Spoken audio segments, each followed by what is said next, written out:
Salut les barbus, c'est Marco de la chaîne Barbu in Game, votre chaîne de présentation de règles, unboxing, tuto dans l'univers du jeu et de la figurine.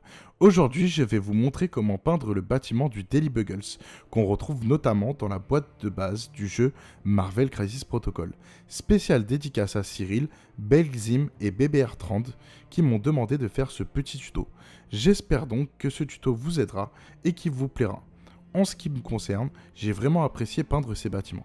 Pour commencer, j'ai effectué une sous-couche zénitale à l'aérographe. Si vous voulez plus d'informations sur cette étape, j'explique comment le faire dans une autre vidéo sur cette chaîne. Et maintenant, en avant la peinture. Je commence par appliquer une couche de sombre gris et de noir que je viens appliquer au-dessus du bâtiment. Je souhaite remercier mon pote Mathieu de la boutique Maxirev qui nous a envoyé la boîte de base. Je vous rappelle que vous bénéficiez de 10% sur toute la boutique. Pour cela, il suffit de le contacter ou de lui envoyer un mail pour que votre compte obtienne le statut VIP. Un grand merci Mathieu. Ensuite, je viens éclaircir cette première couche avec du Stonewall Grey.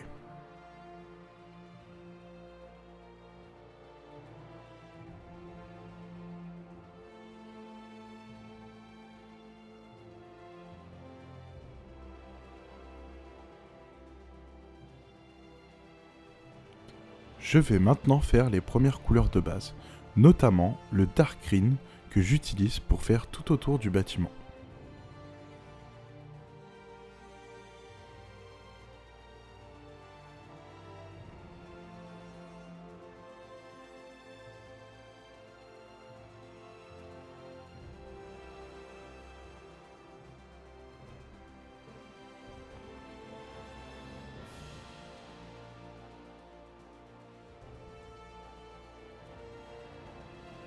Maintenant, je vais commencer une série d'éclaircies.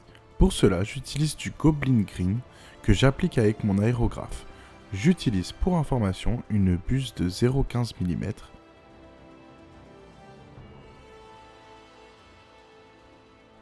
Je précise que j'effectue cette éclaircie lorsque la couche précédente est bien sèche. Pour cela, j'utilise un sèche-cheveux pour aller beaucoup plus vite.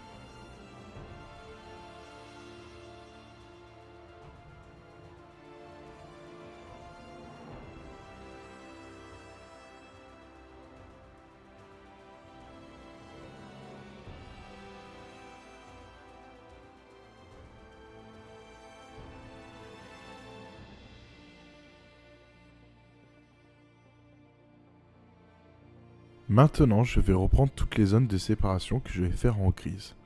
Pour cela, j'utilise du Dunstone.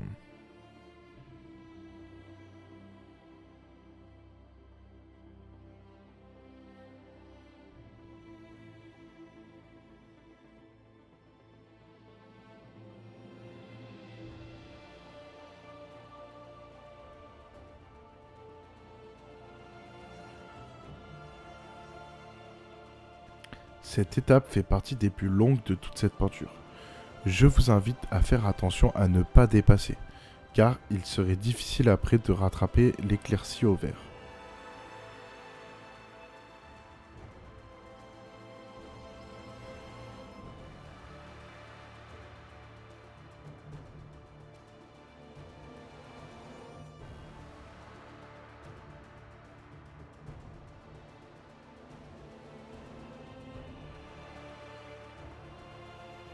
Je viens maintenant utiliser de l'Abyssal Blue de la gamme Scale 75 afin de l'appliquer sur toutes les fenêtres du bâtiment.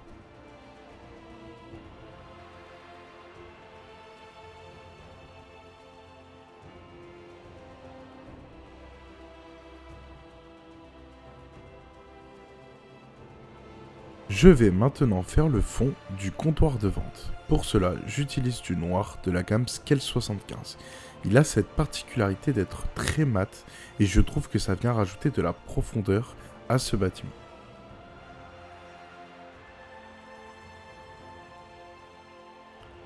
J'en applique également sur l'enseigne du Daily Buggles.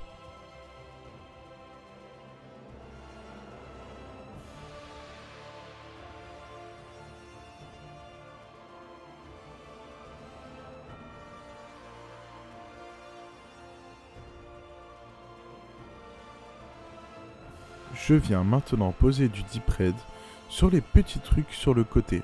Pour moi, j'ai supposé que c'était des paquets de chips. Avec cette même couleur, je viens maintenant mettre les parties rouges sur l'enseigne.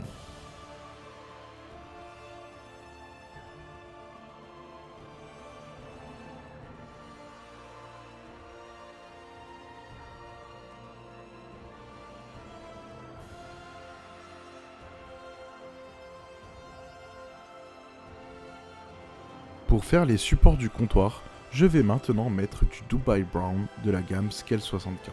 Vous remarquerez dans cette séquence que je donne malencontreusement un coup de pinceau avec de la peinture marron sur le côté du bâtiment. Si cela vous arrive, pas de panique. Il suffit de charger son pinceau avec énormément d'eau et de l'appliquer directement sur la peinture avant qu'elle sèche.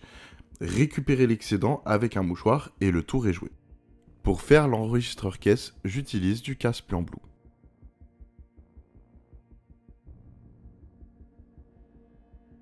Je vais maintenant m'occuper de toutes les parties métalliques de ce bâtiment. Pour cela, j'applique du LED Belcher et je commence par la grille qui se trouve en bas de la porte d'entrée.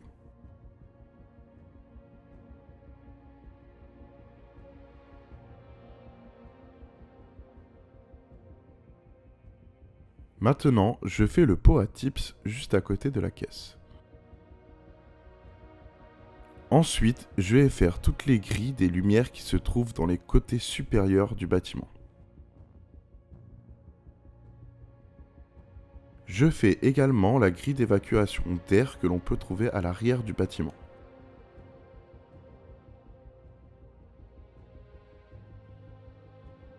Maintenant, je fais la petite grille qui se trouve au-dessus.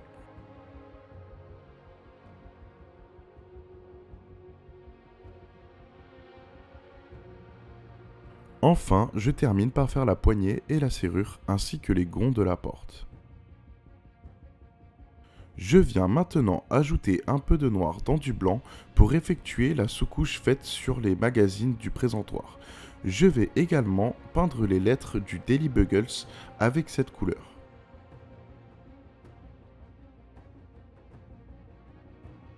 Pour le bugle présent sur le logo du Daily Buggles, je viens appliquer du Tenner Yellow.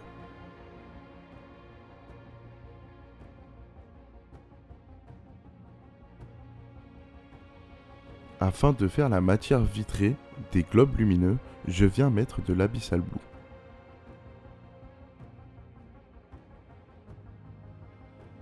J'avais oublié pendant l'étape des métals de faire le store métallique. Je viens donc y mettre du LED Belcher comme sur les autres parties métalliques. Afin de donner du vécu à ce bâtiment et de le vieillir, je vais maintenant pulvériser avec mon aérographe du Null Oil. Pour cette étape, je vous conseille vivement d'utiliser un masque car les odeurs dégagées par la Null Oil sont vraiment très désagréables. J'en applique en grande majorité sur les parties grises du bâtiment afin de bien faire la jonction entre le vert et le gris.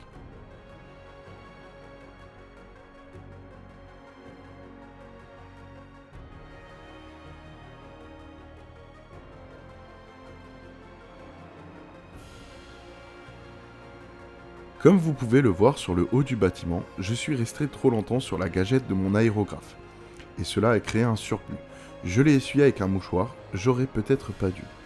Peut-être il aurait fallu attendre que ça sèche.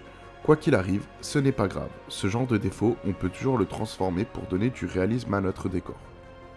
J'effectue également une seconde couche avec de l'Agrax Earthshade afin de diversifier les taches et d'avoir plusieurs couleurs. Je vais maintenant éclaircir toutes les parties vertes du bâtiment.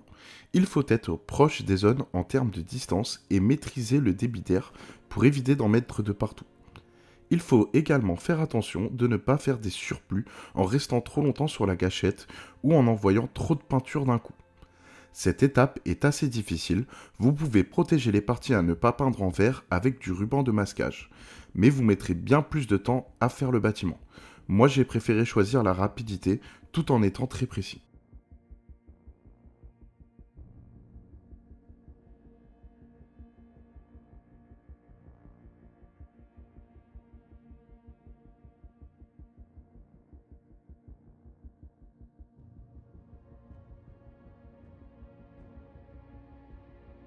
Pour faire ressortir toutes les parties grises du bâtiment et donner un aspect vieilli, je vais utiliser du Dawnstone que j'applique en brossage à sec.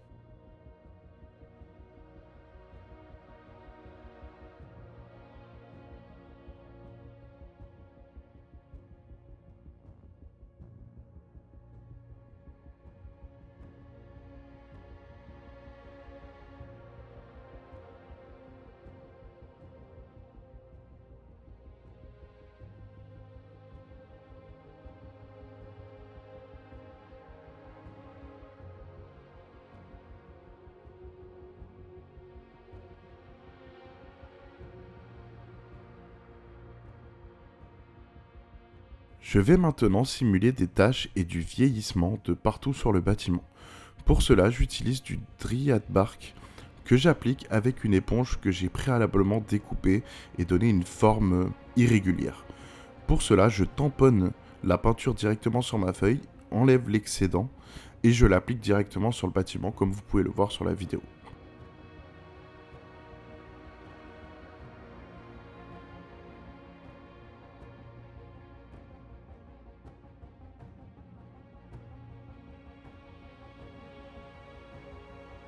Je répète maintenant cette étape avec du 1588 de la gamme Citadel. Cela permet de simuler plusieurs couleurs et plusieurs taches différentes.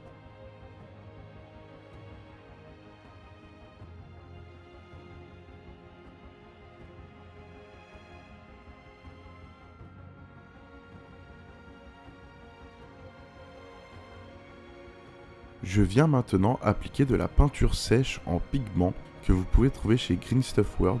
Là, en l'occurrence, j'utilise du dark brown. Je l'applique au fur et à mesure, je souffle l'excédent et je frotte avec ma main pour créer de la matière et différents types de taches.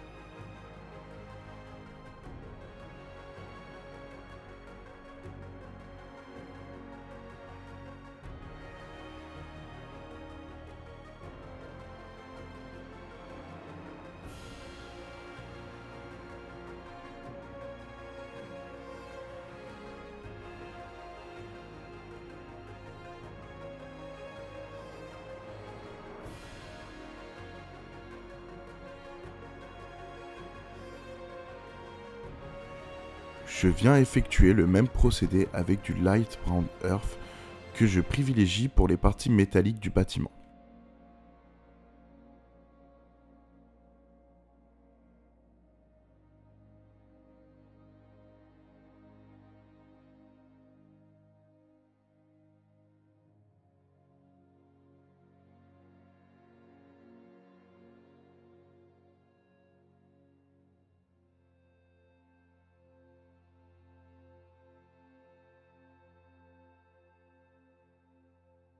Je viens maintenant découper au couteau de précision toutes les petites affiches que j'ai imprimées pour ce bâtiment.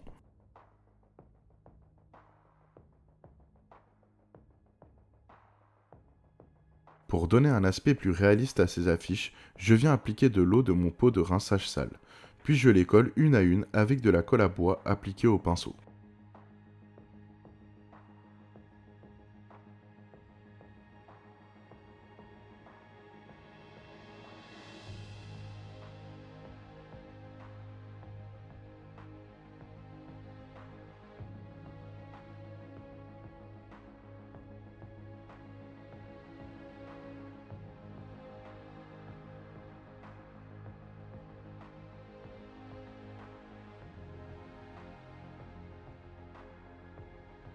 Je viens maintenant éclaircir l'enregistreur caisse en y reposant sa couche de base.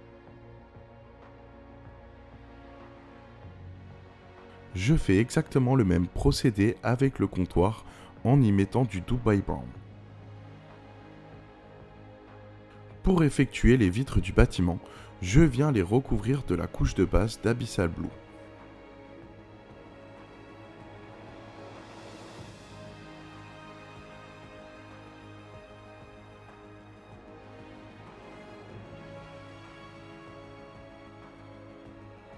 Ensuite, je rajoute du Caspian Blue dans de l'Abyssal Blue. Et au fur et à mesure, je vais faire un mélange sur la vitre en direct avant que la peinture ne sèche.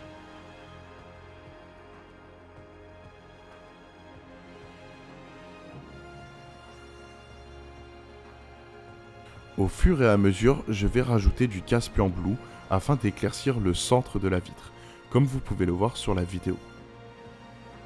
Voici le résultat terminé. Si vous souhaitez une teinte plus claire, vous pouvez rajouter du Caspian Blue. Je vais maintenant effectuer une série de plusieurs graffitis et de dessins sur le bâtiment. Je vous invite à aller voir ma vidéo sur les containers où je montre mes sources d'inspiration concernant ces divers graffitis.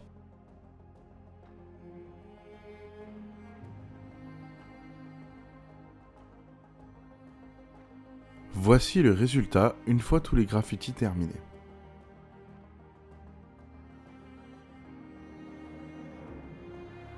Je vais maintenant simuler un autre effet de vieillissement, comme si du liquide avait coulé de la grille. Pour cela, j'utilise de la Grax que je viens appliquer comme vous pouvez le voir sur la vidéo.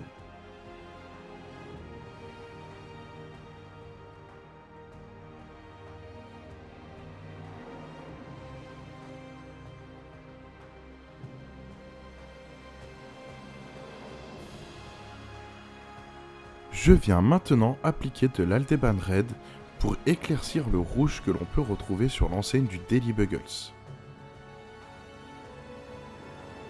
Je viens maintenant appliquer de nouveau du blanc avec une pointe de noir pour éclaircir toutes les lettres du Daily Buggles.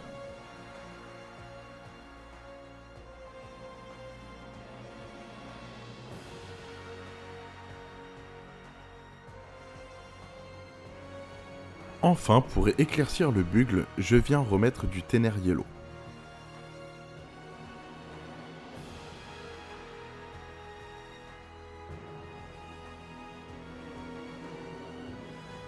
Je vais maintenant m'occuper des paquets de chips. Pour cela, je viens les éclaircir avec de l'Aldeban Red.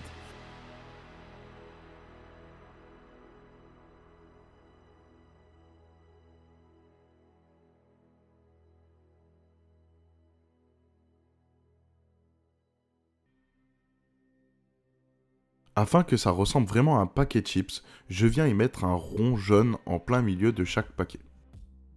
Et bien voilà les barbus, cette vidéo est maintenant terminée, j'espère qu'elle vous sera utile et que vous avez apprécié ce tuto. C'est un peu long à le faire mais le résultat en vaut la peine. Si ça vous a plu, n'hésitez pas à liker la vidéo, à poser vos questions ou vos remarques dans les commentaires, à vous abonner si ce n'est pas déjà fait et à activer la cloche de notification pour recevoir les alertes de nos futures vidéos. Si le cœur vous en dit, vous pouvez également nous soutenir via notre Tipeee. Cela nous permet d'acheter du matériel de qualité pour toujours améliorer la qualité de ce que nous vous proposons. Nous allons continuer notre série sur les vidéos dédiées à Marvel Crisis Protocol. Vous avez pu le voir, mais nous avons accueilli un nouveau membre au sein de notre équipe, Pipou, avec qui je fais notamment les explications des diverses cartes de personnages. N'hésitez pas à regarder ces autres vidéos présentes sur la chaîne et de nous faire vos retours. Comme vous le voyez sur ce bâtiment, j'ai mis plus d'éclaircies sur les vitres afin de varier les teintes sur le champ de bataille. Vivement qu'on puisse sortir du Covid pour jouer de nouveau. En tout cas, à très bientôt les barbus, et que le poil soit avec vous.